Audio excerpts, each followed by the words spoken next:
Ibu, bapak, kakak-kakak, adik-adik, dan saudara semuanya, bagaimana kabarnya selama 1 minggu ini?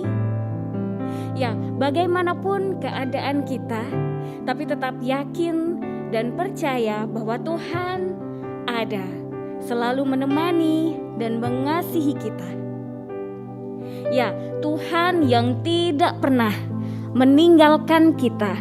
Bahkan hari ini Tuhan memanggil kita untuk datang beribadah padanya.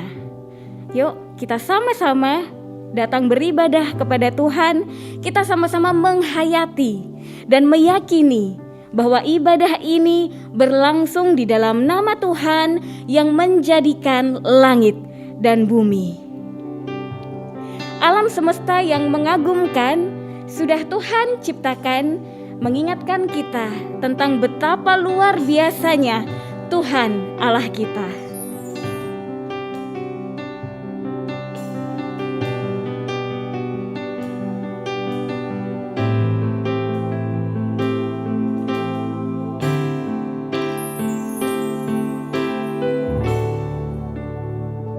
Bila ku lihat bintang gemerlapan dan bunyi guru riuh ku dengar, ya Tuhanku, tak putus aku heran melihat ciptaanmu yang besar.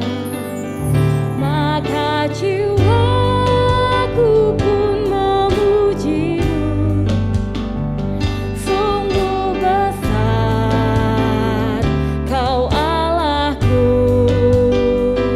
Maka jiwaku pun memujimu, sungguh besar Kau Allahku.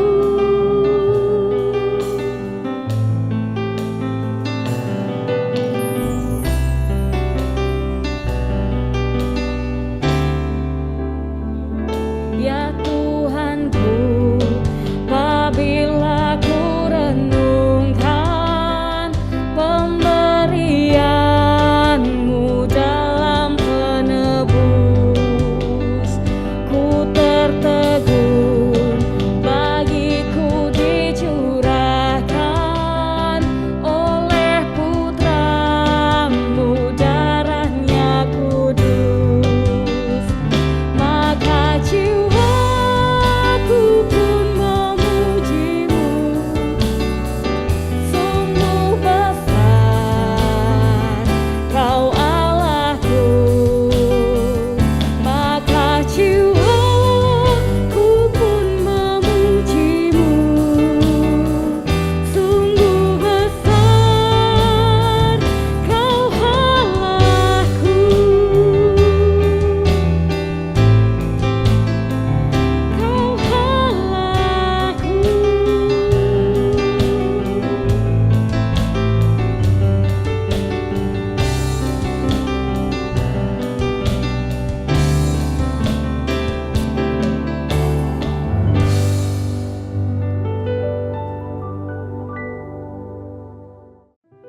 Ibu, bapak, kakak-kakak, adik-adik, dan saudara semuanya, disadari atau tidak, kita mungkin melakukan hal-hal yang menyakiti hati orang lain tanpa kita sadari. Kita mungkin melakukan hal-hal yang menyakiti suami, istri, menyakiti hati mama, papa, teman, atau saudara-saudara kita, membuat mereka terluka. Bahkan juga mungkin sesuatu yang bukan kehendak Tuhan, yang kita menyakiti hati Tuhan. Secara tidak sengaja atau disengaja, kita melakukan hal-hal yang Tuhan tidak kehendaki. Sekarang ini, ayo kita sama-sama memikirkannya kembali. Kita sama-sama mengakui dosa dan kesalahan yang mungkin masih sering kita lakukan di hadapan Tuhan. Mari kita memohon supaya Tuhan mengampuni kita dan membantu kita untuk menjadi pribadi yang lebih baik lagi. Mari kita berdoa dalam hati masing-masing. Kita berdoa mengaku dosa kita di hadapan Tuhan.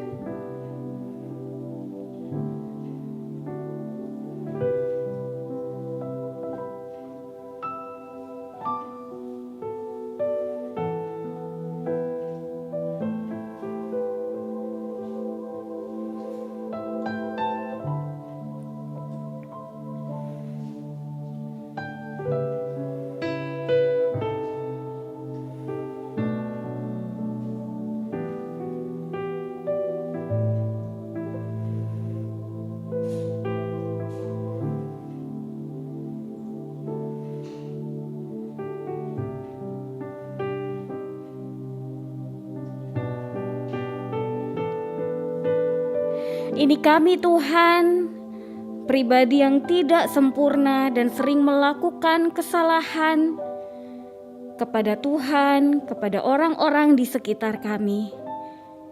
Kiranya Tuhan mendengar dan mengampuni setiap dosa dan kesalahan kami. Dalam nama Tuhan Yesus kami berdoa. Amin. Berita anugerah hari ini diambil dari Roma pasal kelima ayat 15 sampai dengan 16. Tetapi karunia Allah tidaklah sama dengan pelanggaran Adam. Sebab jika karena pelanggaran satu orang semua orang telah jatuh dalam kuasa maut, jauh lebih besar lagi kasih karunia Allah dan karunia-Nya yang dilimpahkannya atas semua orang karena satu orang, yaitu Kristus Yesus. Dan kasih karunia tidak berimbangan dengan dosa satu orang, sebab penghakiman atas satu pelanggaran itu telah mengakibatkan penghukuman, tetapi penganugerahan karunia atas banyak pelanggaran itu mengakibatkan pembenaran. Demikianlah berita anugerah dari Tuhan. Tuhan Yesus baik, sungguh amat baik, untuk selama-lamanya. Tuhan Yesus baik. Sekali lagi katakan, Tuhan Yesus baik, sungguh amat baik, untuk selama-lamanya. Tuhan Yesus baik.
Mari kita bersama bersiap untuk mendengarkan sabda Tuhan.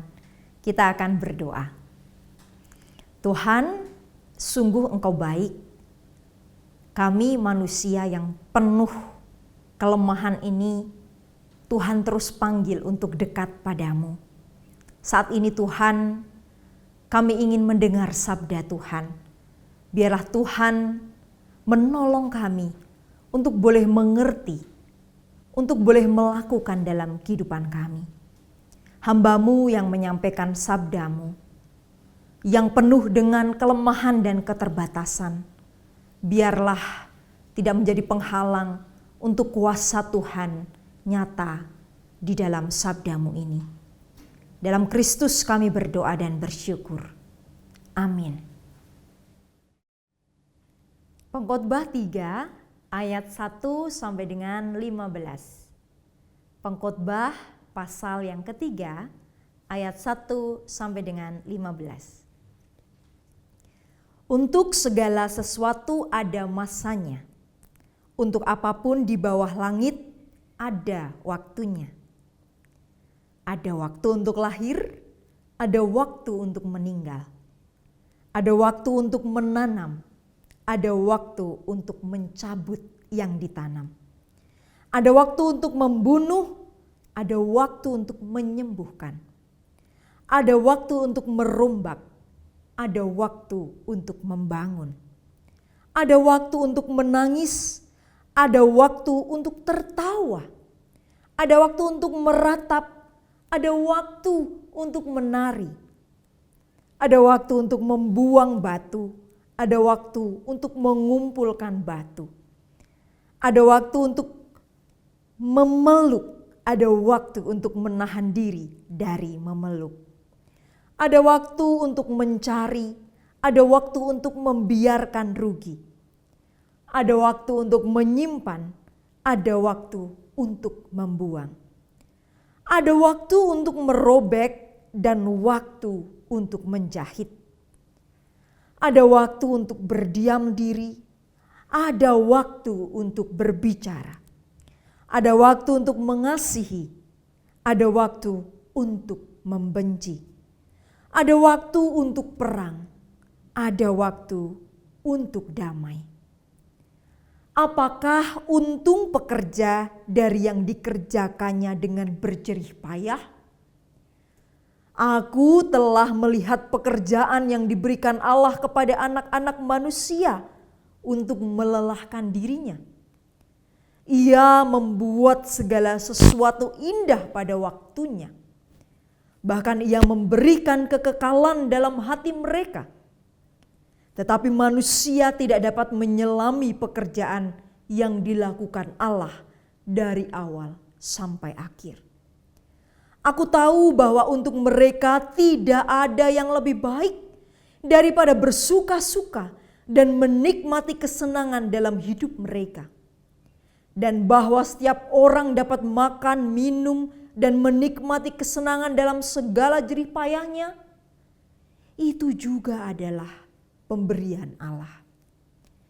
Aku tahu bahwa segala sesuatu yang dilakukan Allah akan tetap ada untuk selamanya.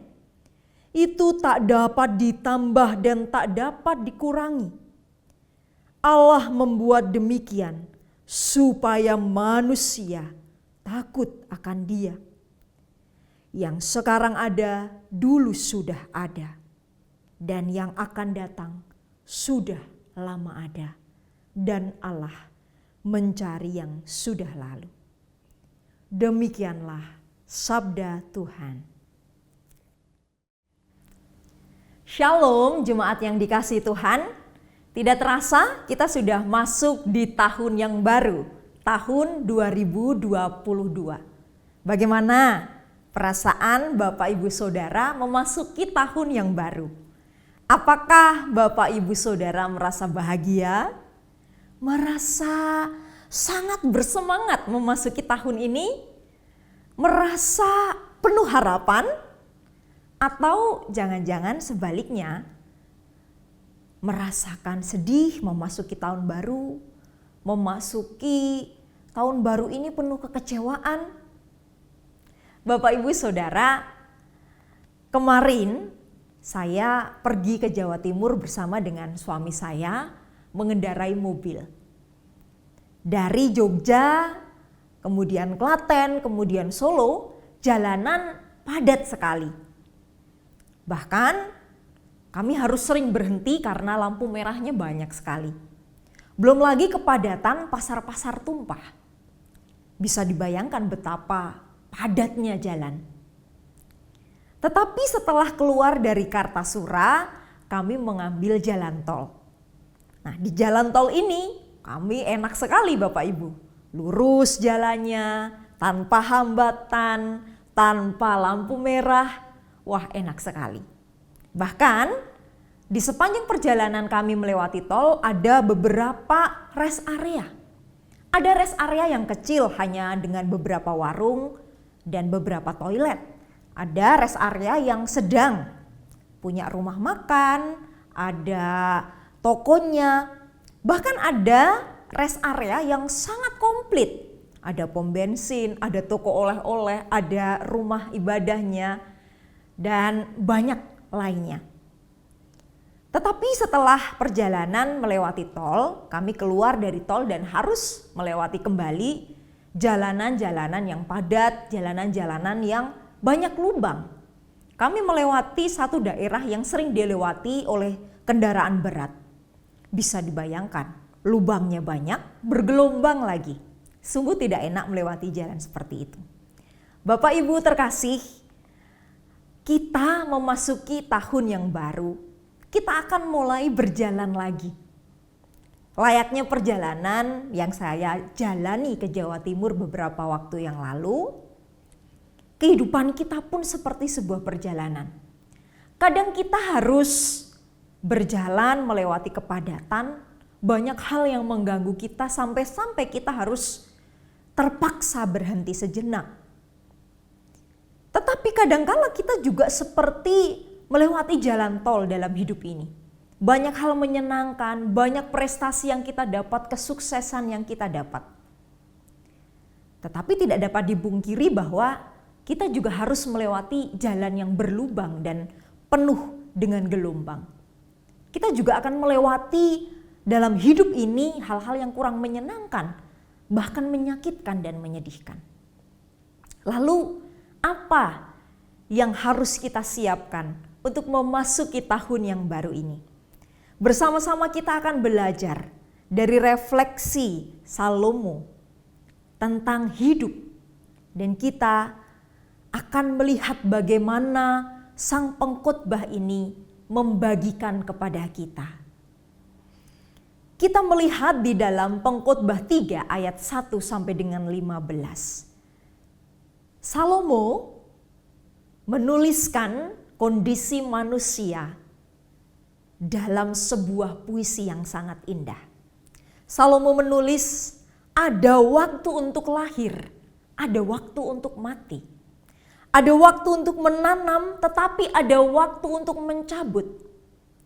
Sampai kepada akhirnya ada waktu perang, tetapi ada waktu untuk damai. Apa yang mau disampaikan oleh Salomo untuk kita saat ini?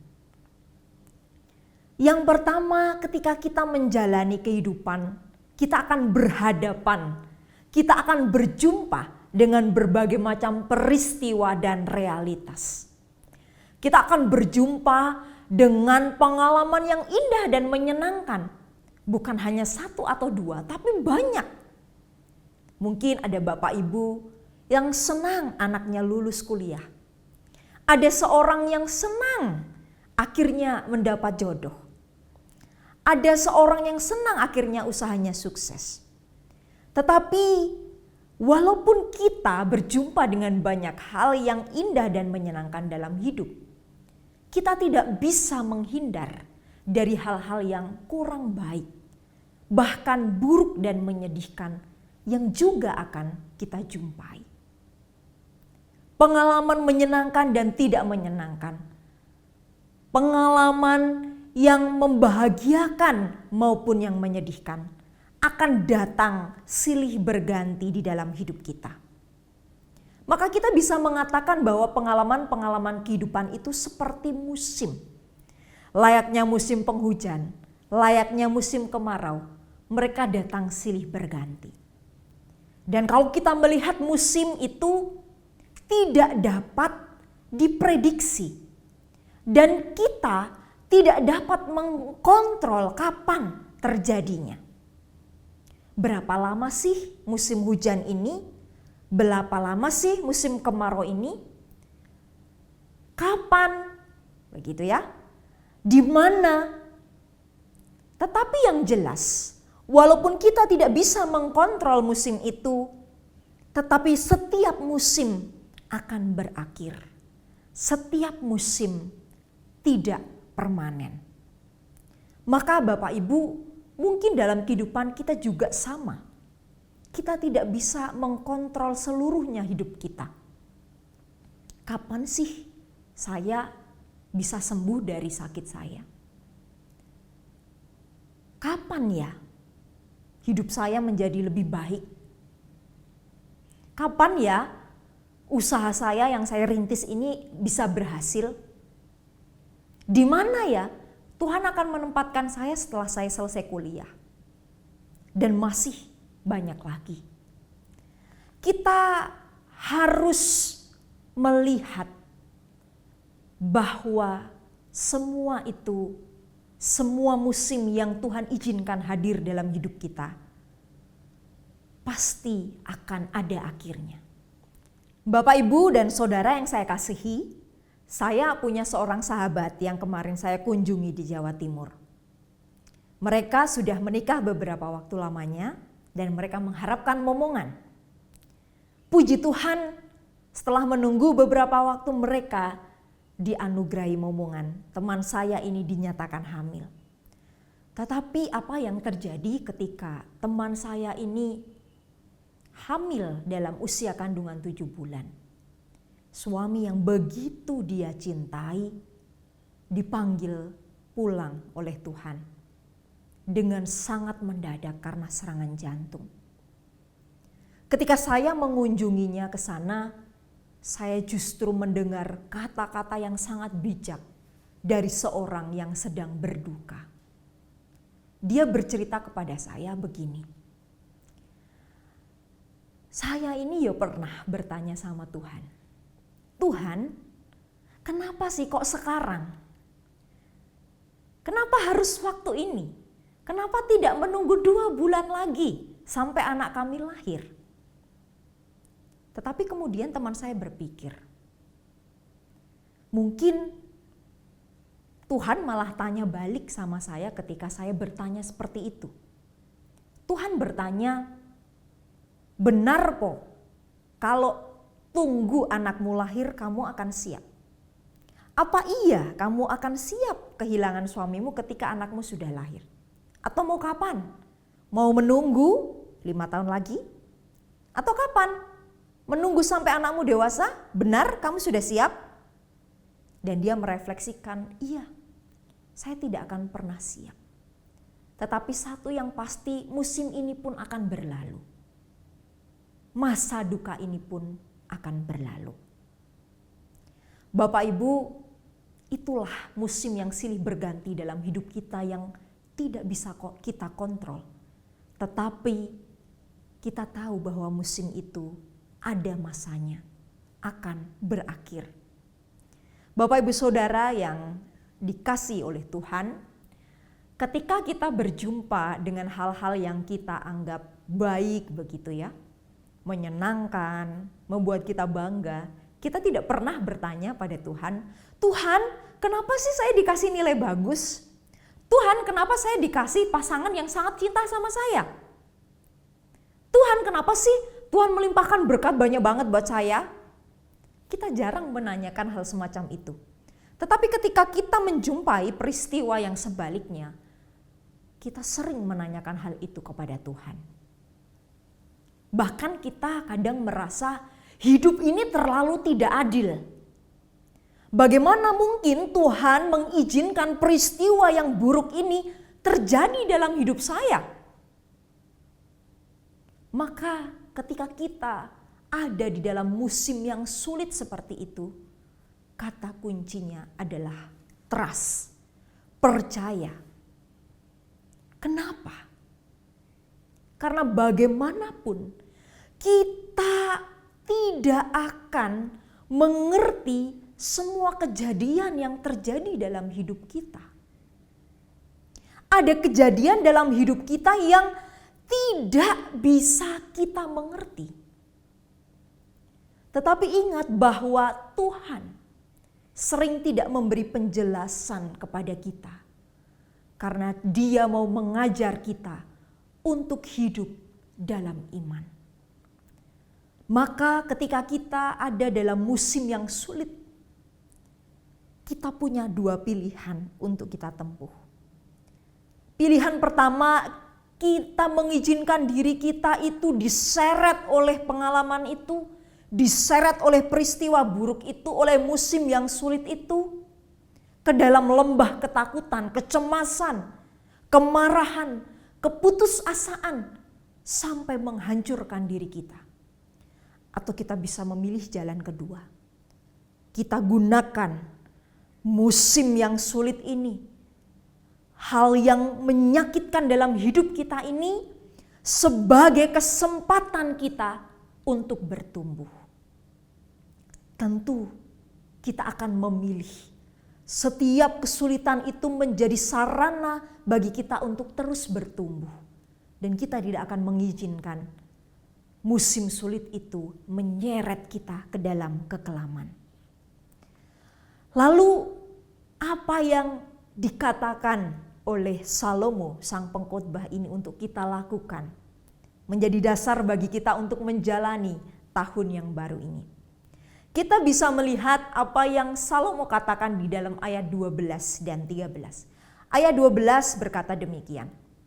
Aku tahu bahwa untuk mereka tidak ada yang lebih baik daripada bersuka-suka dan menikmati kesenangan dalam hidup mereka. Ayat 13, dan bahwa setiap orang dapat makan, minum, dan menikmati kesenangan dalam segala jerih payahnya, itu juga adalah pemberian Tuhan.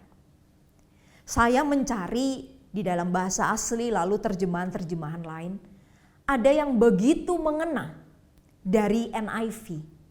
Terjemahan versi NIV mengatakan demikian. I know that there is nothing better for people than to be happy and to do good while they live. Ayat 13. Then each of them may eat and drink and find satisfaction in all their toil. This is the gift of God. Dari ayat itu kita bisa melihat ada 4 hal yang disarankan oleh pengkhotbah untuk kita lakukan. Yang pertama, menjadi bahagia.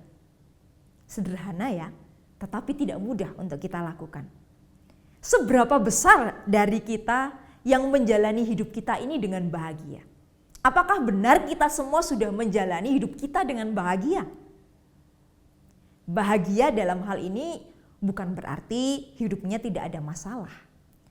Tetapi hidup yang bahagia dalam hal ini adalah hidup yang tidak asal hidup.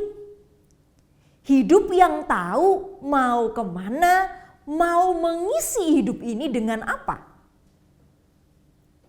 Mungkin beberapa dari kita yang kita jumpai mengatakan, wah ya sudahlah, waktunya sekolah ya sekolah, waktunya kuliah ya kuliah, gak tahu mau ambil jurusan apa, yang penting kuliah aja.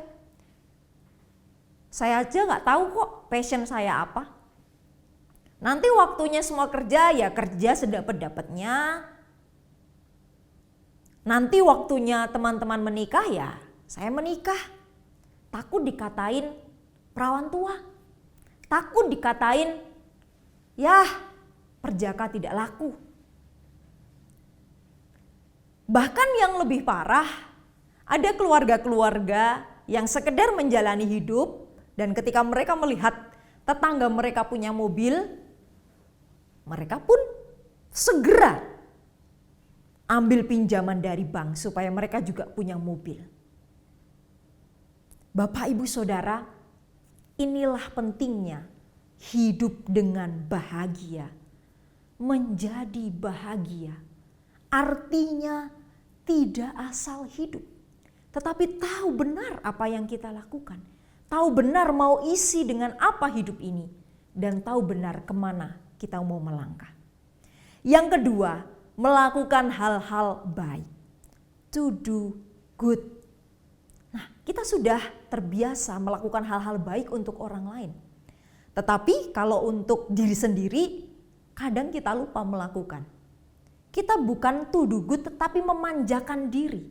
Bukan mengajar diri kita supaya bertumbuh tetapi sekedar memanjakan diri. Coba saya tanya di sini teman-teman yang masih kuliah. Kalau ada proyek, kalau ada tugas dari dosen, teman-teman boleh milih nih. Tugasnya itu yang gampang atau yang susah. Apa yang teman-teman pilih? Pasti sebagian besar memilih yang mudah, yang gampang. Cepat selesai, ya kan? Gampang dikerjakan. Tetapi kalau teman-teman mau to do good, teman-teman justru harus memilih tugas yang sulit, proyek yang sulit. Why? Begitu ya. Kenapa? Karena dengan kita memilih tugas yang sulit, kita akan lebih serius dalam mengerjakan. Kita akan lebih sungguh-sungguh dalam mengeksplor. Dan pada akhirnya kita berjumpa dengan hal-hal baru yang belum kita ketahui sebelumnya. Kita bisa berjumpa dengan orang-orang baru yang belum pernah kita jumpai sebelumnya. Dan itu membuat kita bertumbuh dari sebelumnya.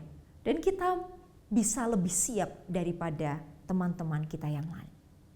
Maka doing good bukan hanya untuk orang lain, tetapi juga untuk diri kita. Bukan memanjakan diri, tetapi melatih diri untuk menjadi lebih baik. Yang ketiga, pengkhotbah mengatakan supaya kita eat and drink. Makan dan minum. Terdengar sangat sederhana bukan? Tetapi bukankah itu yang sering kita lupakan dalam kehidupan sehari-hari? Apa yang dimaksud eat and drink ini? Bahwa kita tidak boleh melupakan hal-hal primer sebelum kita melangkah ke hal yang lain. Bagaimana kuliahnya mau lancar? Orang uang yang seharusnya buat makan dengan bergizi begitu ya, dipakai untuk beli iPhone keluaran terbaru. Gimana kerjanya bisa lancar? Makan saja sampai tidak sempat. Bagaimana seorang ibu muda bisa mendidik anaknya, mendidik dan merawat bayinya kalau dia kurang istirahat? Seorang ibu muda harus dibantu, harus merelakan diri juga untuk dibantu supaya dia bisa beristirahat dan merawat anaknya dengan lebih baik. Bagaimana mau punya pasangan? Orang dengan dirinya sendiri saja belum selesai. Maka eat and drink, makan dan minum, kita pahami sebagai hal-hal primer yang harus kita lakukan dulu sebelum kita melangkah ke hal selanjutnya. Dan yang terakhir, hal yang keempat, pengkhotbah mengatakan menemukan kepuasan dalam pekerjaan kita. Apapun itu pekerjaan kita.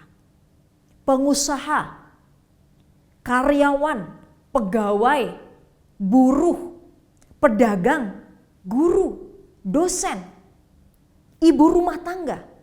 Semua profesi yang kita jalani, kita harus menemukan kepuasan dalam pekerjaan kita.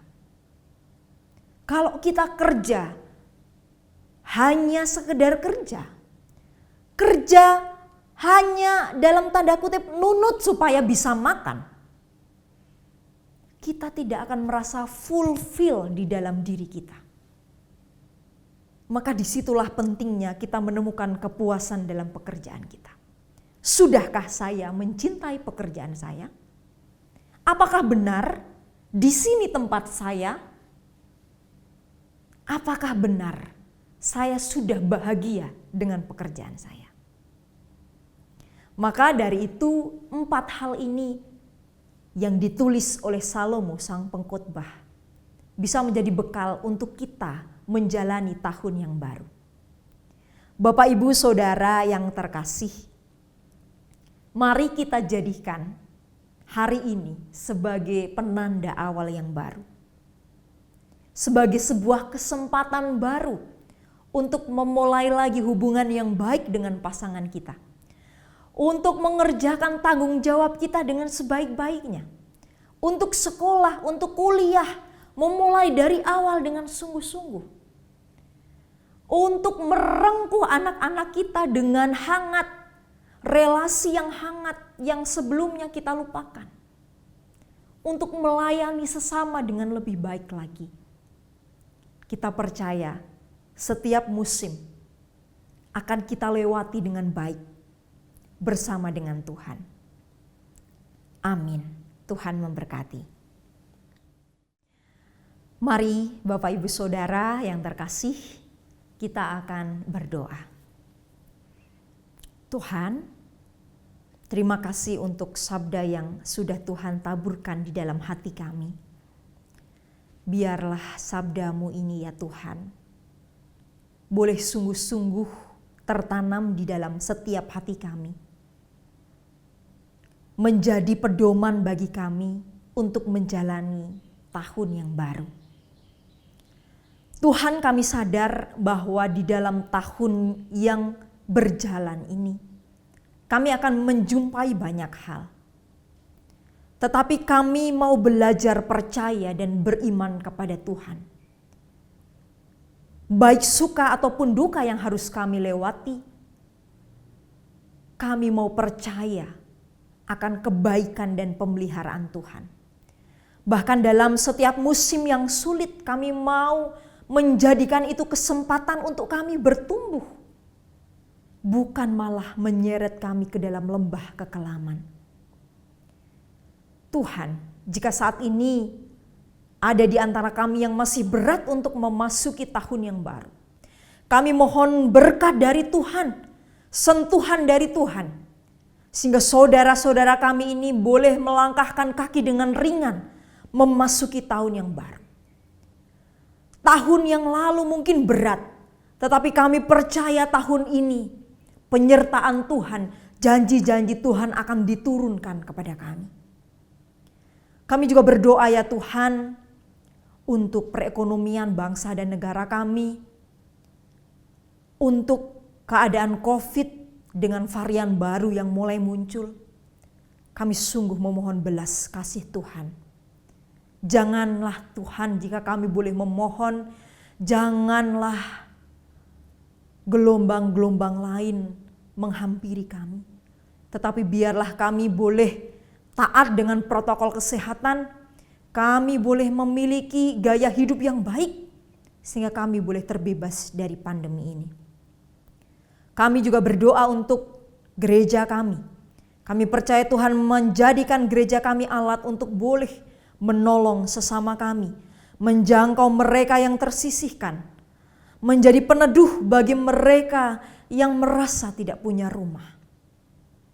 Dan Tuhan, kami pun berdoa untuk saudara-saudara kami yang saat ini sakit, mereka yang putus asa, mereka yang membutuhkan sentuhan Tuhan, mereka yang sudah sangat rindu momongan dalam keluarga, mereka yang mencari pekerjaan, mereka yang berusaha menyelesaikan studi mereka, mereka yang dalam keadaan yang sangat sulit.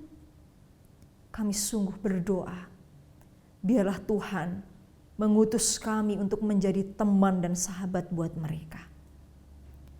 Terima kasih ya Tuhan, kami mau bawa seluruh doa kami. Di dalam Kristus kami berdoa dan bersyukur. Amin. Mari Bapak Ibu yang terkasih, kita memperbarui pengakuan iman rasuli kita dengan memujikan Kidung Jemaat 280, Aku Percaya.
Mari Bapak Ibu kita mempersiapkan hati kita untuk memberikan persembahan.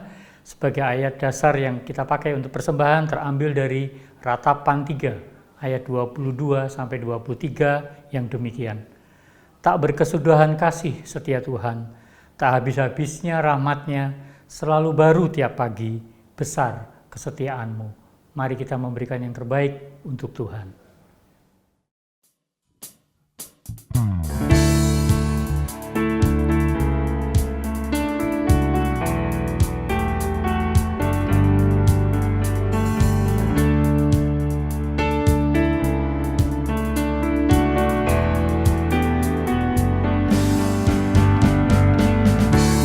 Ku datang sekarang, satu hal ku rindu mau nyatakan, syukur Tuhan, syukur Tuhan,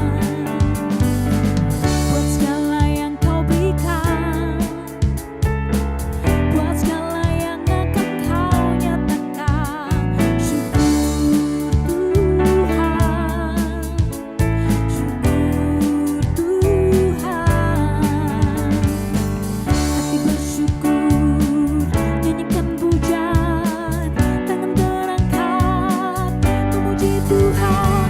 Syukur Tuhan, ku rindu bersyukur Tuhan.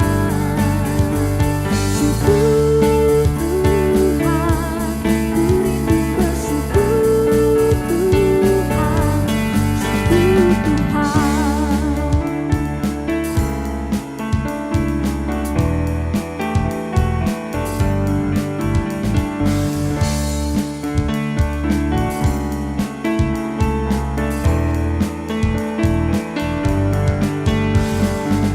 buat karya di hidupku,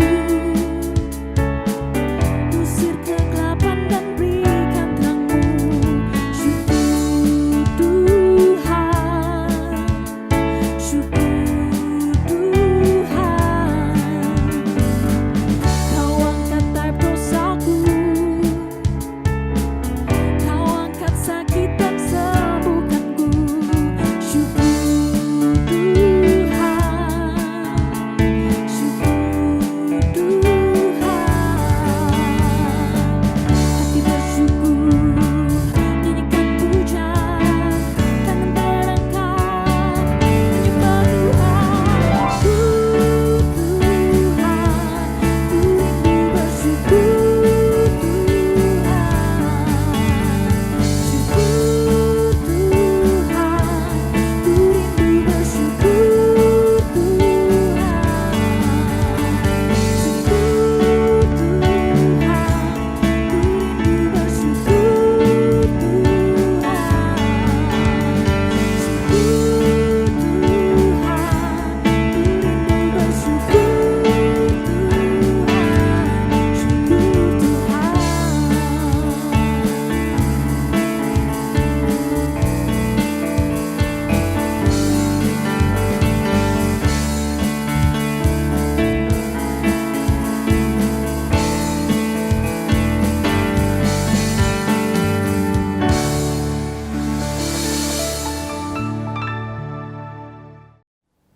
Mari Bapak Ibu kita naikkan doa kita untuk persembahan yang telah kita kumpulkan.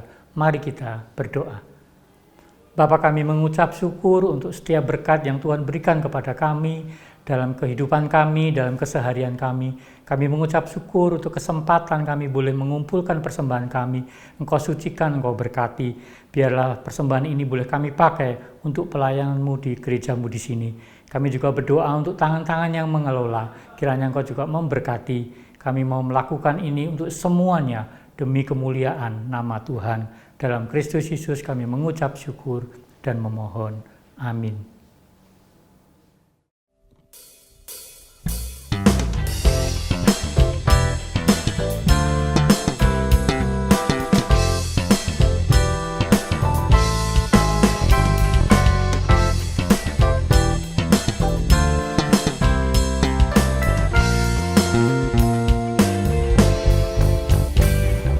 Ikuti Kau saja Tuhan, jalan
kegelapan, ku menang bersamamu.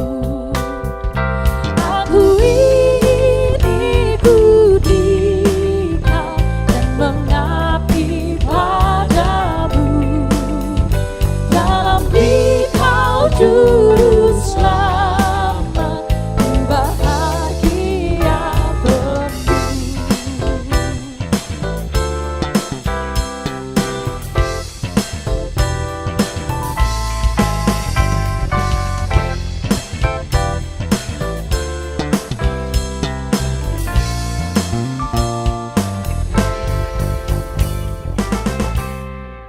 Mari kita menerima berkat Tuhan. Kasih karunia dan damai sejahtera dari Allah Bapa kita dan dari Tuhan Yesus Kristus, serta persekutuan dengan Roh Kudus, menyertai kita sepanjang tahun ini, sekarang dan selama-lamanya. Amin.